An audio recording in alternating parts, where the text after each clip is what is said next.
So today we're not talking about your typical RPGs, no way. We're diving into the games that get you right in the feels, man. The ones with narratives so good, so darn powerful that they kinda mess you up in the best possible way. So let's look at the first one.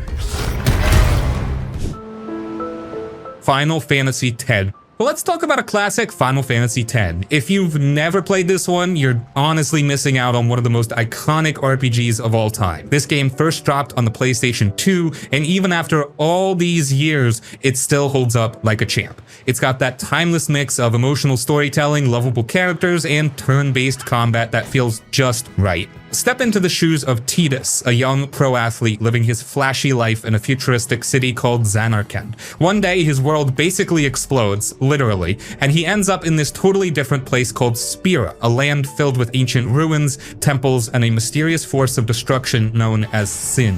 What starts as a confusing journey to get home quickly becomes a deeper mission to help a young summoner named Yuna defeat Sin and bring peace to the world. Now, the story in Final Fantasy X isn't just good, it's gut-punch good. It explores themes like loss, sacrifice, destiny, and faith, and it does it in a way that really hits you. Tidus and Yuna's relationship is one of the most emotional love stories in gaming, and the final hours of the game, straight up heartbreaking. Gameplay-wise, it nails that perfect turn-based system where you can swap party members mid-fight and really think through your moves. The sphere grid, which is how your characters level up, gives you tons of freedom to shape your team the way you want. It's simple at first, but super deep once you get into it.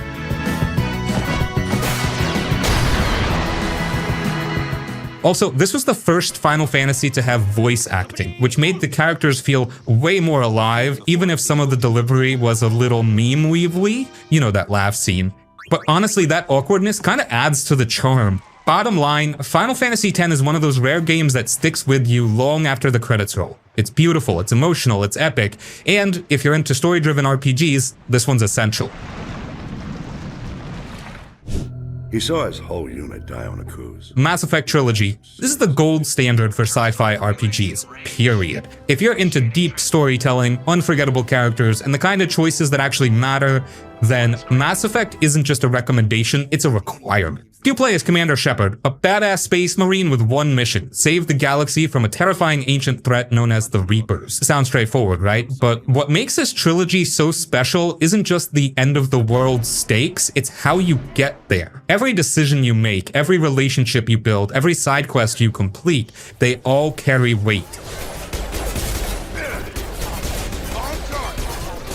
Characters can live or die based on your choices, and that decision you made way back in the first game, it might come back to haunt or reward you 2 games later. It's all connected. Let's talk squad. Shepard doesn't fight alone, you roll with one of the best casts in gaming history. Garrus, Liara, Tali, Rex, Miranda, Mordin, every single companion has a story worth caring about. These aren't just side characters, they're your crew, your friends, your ride or die teammates. And depending on your choices, you can build real relationships with them, romantic or otherwise. Gameplay evolves across the trilogy too. The first game leans more into classic RPG mechanics with a heavier focus on dialogue and exploration. Mass Effect 2 tightens everything up with smoother combat and more cinematic missions, while Mass Effect 3 ramps up the action and brings everything to a massive emotional close. And yeah, the ending of Mass Effect 3 was controversial back in the day, but with the extended cut and especially the Legendary Edition, the whole trilogy feels way more complete and satisfying now.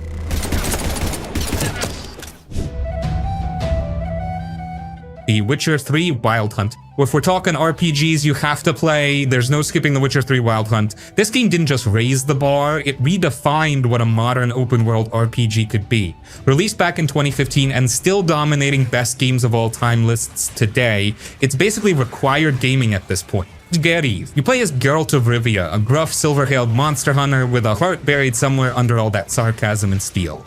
He's not your typical hero. He doesn't care about saving the world unless it personally involves him or someone he loves, and that's what makes him feel so real. In Wild Hunt, Geralt is searching for his adopted daughter Ciri, who's being chased by a supernatural army known as the Wild Hunt. That main story alone is incredible, but the real magic, it's in everything else.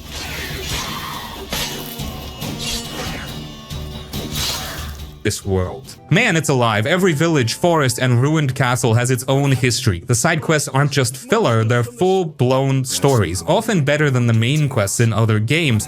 You might help a ghost find peace, investigate a cursed mansion, or solve a murder mystery, and the choices you make in all of these, they matter. Not in some gimmicky pick red or blue way, but in a way that actually shapes the people and the world around you. Sure, and let's talk expansions for a second. Hearts of Stone and Blood and Wine aren't just DLC, they're straight up masterpieces. Blood and Wine in particular is basically a whole new game, complete with its own gorgeous region, story, and characters. On top of all that, the combat is slick, the writing is sharp, the soundtrack is unforgettable, and the world building, absolutely top tier. Plus, it looks stunning, especially with the next-gen update. Whether you're into monster hunting, deep political drama, mortal gray areas, or just exploring a beautifully built fantasy world, The Witcher 3 delivers it all. It's not just a game, it's a full-on experience, and if you haven't played it yet, what are you even doing?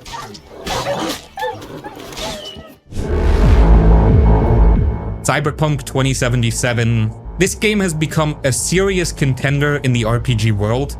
If you love open-world games, futuristic settings, and complex character choices, this one's definitely worth a spot on your list. Set in the neon-lit streets of Night City, you play as V, a customizable protagonist, male, female, whatever you want, who's deep in the criminal underworld.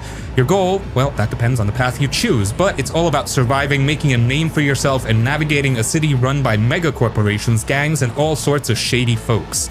But it's not just a run-and-gun deal here. Cyberpunk is full of moral ambiguity, and your decisions really impact the narrative, shaping the world around you. One of the coolest things about Cyberpunk 2077 is the sheer amount of freedom you get. You can hack into almost everything, upgrade your body with cyberware, and build your character to fit your playstyle. Whether that's a stealthy tech hacker, a brute force brawler, or a smooth-talking, cybernetically enhanced renegade, and each choice you make, not just in combat, but in the dialogue and interactions with characters, feels like it matters. The people you meet, from your loyal companions to the shady figures lurking in the corners of Night City, are all rich with personality and backstory. The story itself is gripping, from dealing with the fallout of a botched heist to working with Johnny Silverhand, Keanu Reeves baby. You're in for one wild ride. The game dives deep into themes of identity, control, and the limits of technology, and it doesn't shy away from exploring the dark side of human nature and the world. Night City is absolutely massive, and it feels so alive. From the brightly lit skyscrapers of Corpo Plaza to the grimy back alleys where the poorest of the poor are left to rot, every corner of the city tells a story. The side missions are often more than just fetch quests too. They're mini dramas with twists and turns that'll keep you hooked. And, of course, the game's combat is fun, gunplay is satisfying, and with the vast range of cybernetic enhancements you can add to your character, every battle feels like it can be approached in a new way. Want to be stealthy and hack your enemies' implants to make them go berserk? Or maybe you just want to go in guns blazing with a katana in hand. The game gives you the tools to do it all.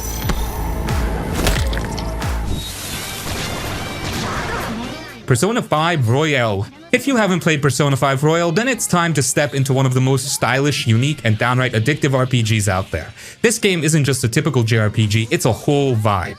Persona 5 Royal is the enhanced version of Persona 5, and it takes everything that made the original game incredible and cranks it up to 11, adding more content, new characters, and deeper storylines. If you like your games with a mix of high school life, dungeon crawling, and some seriously deep psychological themes, this one's for you. You play as the Joker, that's your protagonist's code name, but you get to pick your real name, and you're a student at Shujin Academy in Tokyo. On the surface, it looks like just another school sim, but that's far from the case. At night, you and your group of friends become the Phantom Thieves, a crew of rebellious teens who go into people's minds, aka the metaverse, to steal their corrupted hearts and fix their messed up lives. Yeah, think of it as a mix between a social simulator, a dungeon crawler, and a psychological thriller. What sets Persona 5 Royal apart is its perfect blend of turn-based combat, daily life simulation, and deep character development. During the day, you go to school, hang out with friends, and build relationships. You can even date some of your classmates. But when the sun goes down, you dive into the metaverse, where the action gets real. The dungeon design is incredibly cool, and the combat system is strategic and rewarding.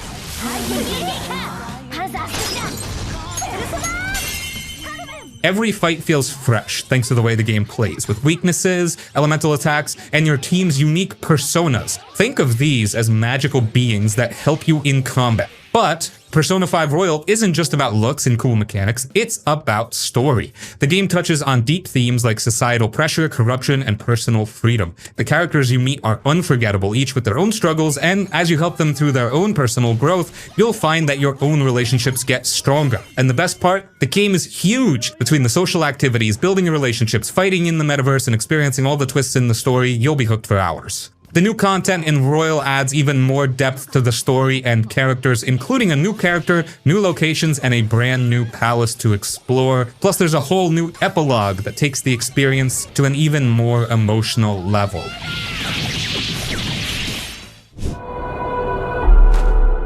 Final Fantasy VII Remake. If you ever played the original Final Fantasy VII, you know it's one of the most iconic RPGs ever. Well, the remake takes that legendary game and brings it into the modern era, and honestly, it's amazing. So you're playing as Cloud Strife, a former soldier turned mercenary who ends up joining a group called Avalanche. They're trying to take down the massive Shinra Corporation, which is draining the planet's life force. Yeah, no biggie.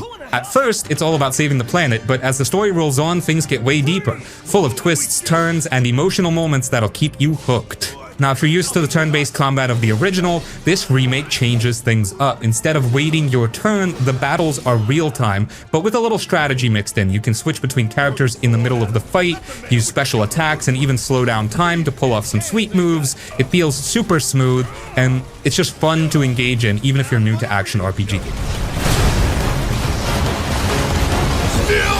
But it's not just about combat. Final Fantasy VII Remake really nails the characters. Cloud might be the main guy, but everyone else gets their time to shine, especially Aerith, Tifa, and Barrett. They each have their own unique personalities and backstories that make them feel like real people, not just your typical RPG sidekicks. The game spends a lot of time building those relationships, so when things get intense later on, you'll feel all of it. The world is gorgeous. The original game was on the PS1, so you can imagine how much the visuals have improved. The city of Midgar, where the game kicks off, is full of detail. Neon lights, big old skyscrapers, and a ton of people going about their business. The music's on another level too. It's got that classic Final Fantasy VII vibe, but updated to sound bigger and better. Every track hits the right notes at just the right time. One thing to note is that this remake doesn't cover the entire story of the original game, it's just the first part, focusing on Midgar, which actually works really well because it gives them more room to dive deeper into the world and the characters. It ends on a big cliffhanger, so you'll definitely want to stick around for the next part to see where the story goes.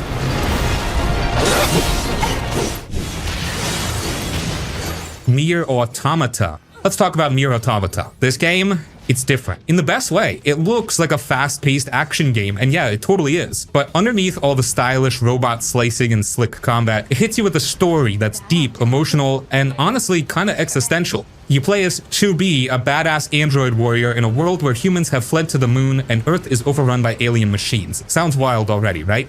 You're sent down to fight these machines with your partner 9S, and what starts off feeling like a simple good guys versus bad robots kind of deal slowly unravels into something way more complicated. Like, what does it even mean to be human? Can machines have feelings? What's the point of fighting if you don't even know who you're really fighting for? But don't worry, it's not just a bunch of heavy philosophy talk. The gameplay is fast, flashy, and seriously fun. Platinum Games, the folks behind Bayonetta, handled the combat, so it's smooth as hell. Think dodging, flipping, hacking, and slicing enemies up in the air with style. There's even some wild shifts where the game suddenly turns into a 2D platformer or a bullet hell shooter. It sounds weird, but it just works.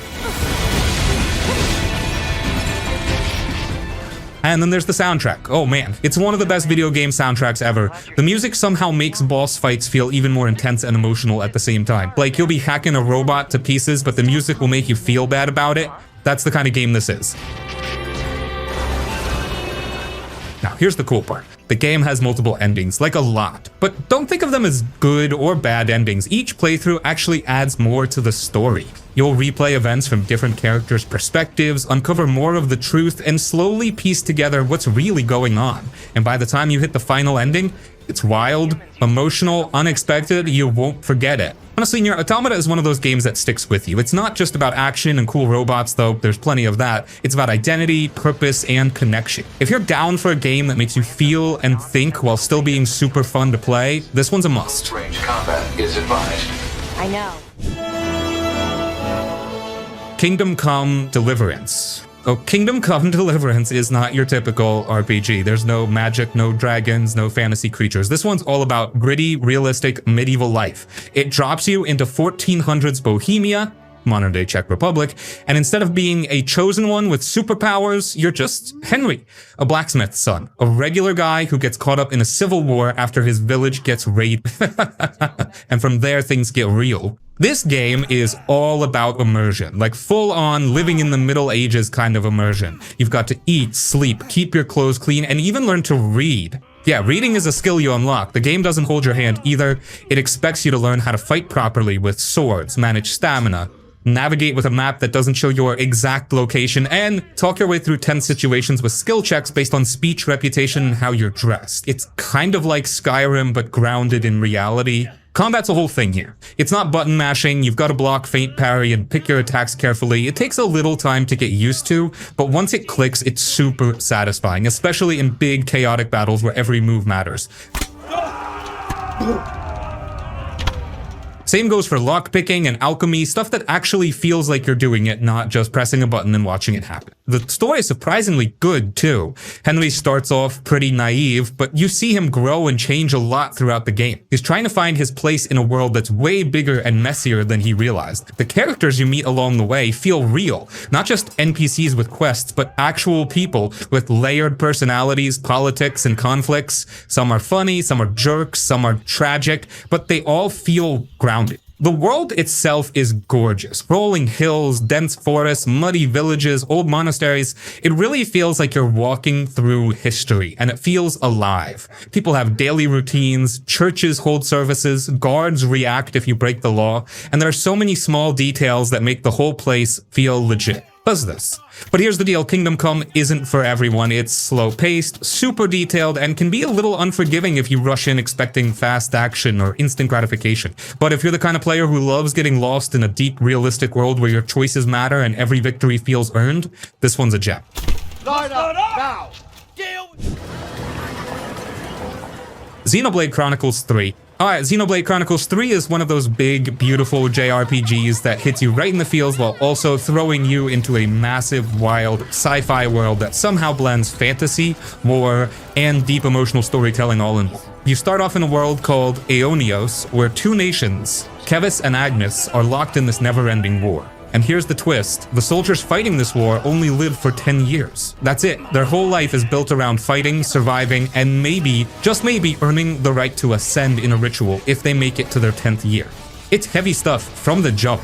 You play as Noah and Mio, two soldiers from opposing sides who, through a crazy turn of events, are forced to team up. That alone makes things interesting, but as their group grows and secrets about the world start to unravel, the story gets deeper, more intense, and honestly pretty emotional. This isn't just a war story, it's about life, death, memory, and breaking free from a messed up system. Gameplay-wise, if you've played a Xenoblade game before, you'll feel right at home. But even if you haven't, the combat is deep but approachable. It's an action-based system with real-time attacks, positioning strategies, and class-based roles. You've got 6 main characters fighting at once, and you can swap between them during battles, which keeps things fresh. Plus, characters can fuse together into these giant forms called Ouroboros, which adds a whole other layer of strategy and visual awesomeness. And let's talk about the world. It's huge, like stupidly huge. Wide open zones, crazy landscapes, giant creatures roaming around. It's the kind of game where you'll get distracted for hours just exploring and soaking in the views. Every area feels alive and distinct, and the soundtrack, it's beautiful. Emotional, epic, chill. You'll be humming it for days. What really makes Xenoblade Chronicles 3 hit hard, though, is the heart. The characters are more than just anime tropes. They feel real. They've got trauma, dreams, regrets. You get to see them open up and grow as the story unfolds, and by the end, it's hard not to get attached. It's one of those games where you feel the journey, not just play through it.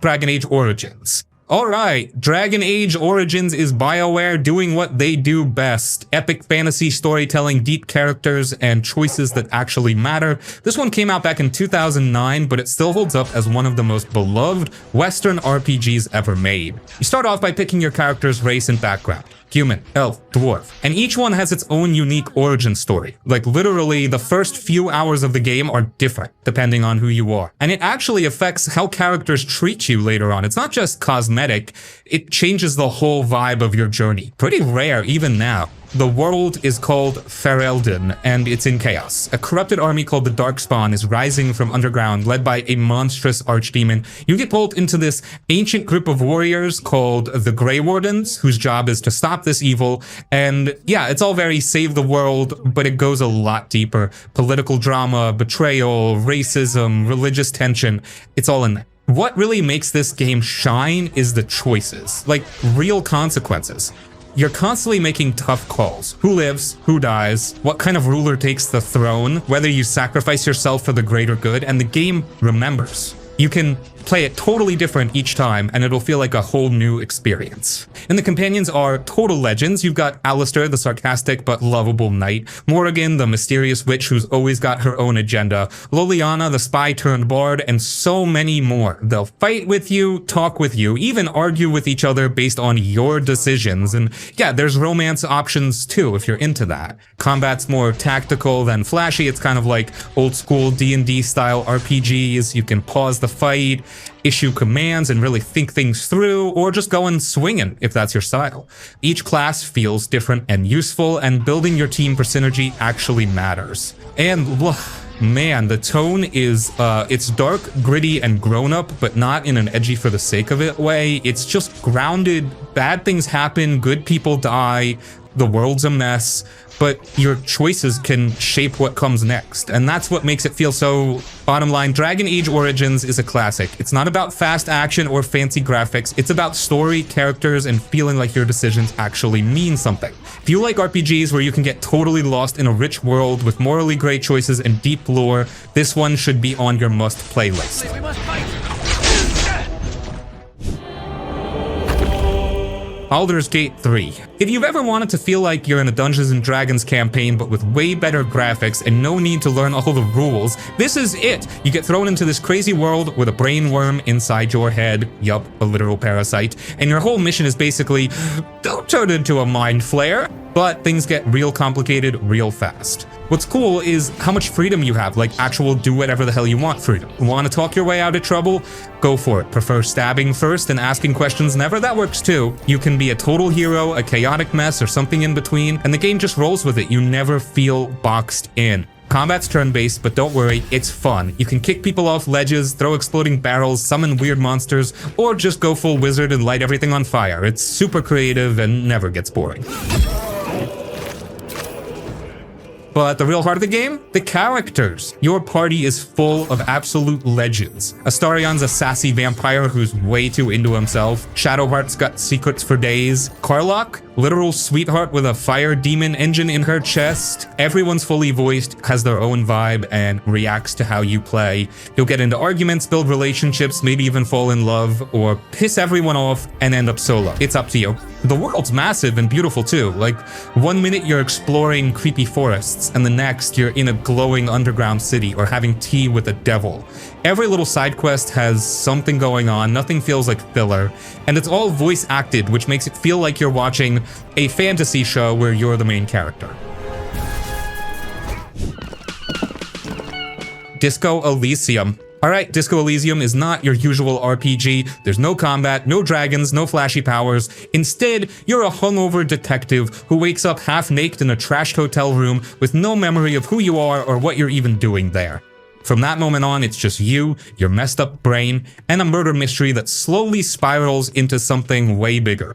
It's honestly kind of brilliant. This game is all about talking. Talking to people, talking to yourself, literally, your thoughts are actual voices, and trying to make sense of a world that's just as broken as you are. You've got all these wild skills like drama, logic, empathy, even Inland Empire, basically your inner David Lynch. They all chime in like a peanut gallery in your head, pushing you in different directions, arguing with each other, and occasionally helping you out. Or totally wrecking you. And the writing? Dude, the writing is next level. It's sharp, funny, sad, philosophical, and weird in a way that just works. One minute you're having a deep conversation about politics or the meaning of life, and the next you're trying to punch a 12-year-old for calling you names. It's a roller coaster, but somehow it all feels real, like the world has history, weight, and pain. It's messy, but in a very human way. You're solving a murder, sure, but you're also solving yourself. You can choose to be a good cop, a total disaster, a communist, a fascist, a hardcore capitalist, or just some confused sad sack in a dirty blazer. The game doesn't judge, it just reacts. People remember what you say, your choices shape the story in ways that actually matter. And there's no perfect path, it's about role-playing a character with depth, even if that character is a total train wreck. Visually, it's got this moody oil painting vibe with a jazzy, haunting soundtrack that sticks with you. It's not about action or spectacle, it's about mood and story. If you're into deep, story-driven games where the writing does all the heavy lifting and you get to really roleplay, this is one of the best out there. Disco Elysium isn't for everyone, but if you like weird, thoughtful, beautifully written games that make you feel stuff and think about the world a little differently, you need to play this. A row of monks sits. Fallout New Vegas. Fallout New Vegas is that scrappy, kinda janky, but absolutely legendary RPG that fans still swear by, and for good reason. It's set in a post-apocalyptic Mojave desert where everything's dusty, dangerous, and weird as hell. You play as a courier, yep, literally a mailman, who gets shot in the head in the first 5 minutes. But surprise, you survive, and now you're out for answers, revenge, or something bigger, depending on how you play. The real magic of New Vegas isn't the shooting or the graphics, which, you know, look kind of old now. It's the choices. Like, this game actually lets you shape the world around you. Want to help a fascist army take over Vegas? You can. Want to back a corrupt democracy? Go for it. Team up with a robot to make an AI-led Vegas? Sure. Or just say screw it and take over everything yourself. You've got so many paths, and all of them feel legit. What really sets this game apart is how it respects your brain. It's full of politics, factions, moral gray areas. There's no clear good guy or bad guy. Everyone's a little messed up. You end up asking yourself big questions without even realizing it, like what's worth rebuilding in a broken world, or should I care about freedom if it comes with chaos? Gameplay-wise, yeah, it's a little rough around the edges. The shooting's fine, the bugs can be hilarious or frustrating depending on your luck, and the menus feel very 2010. But honestly, none of that really matters once you're in it.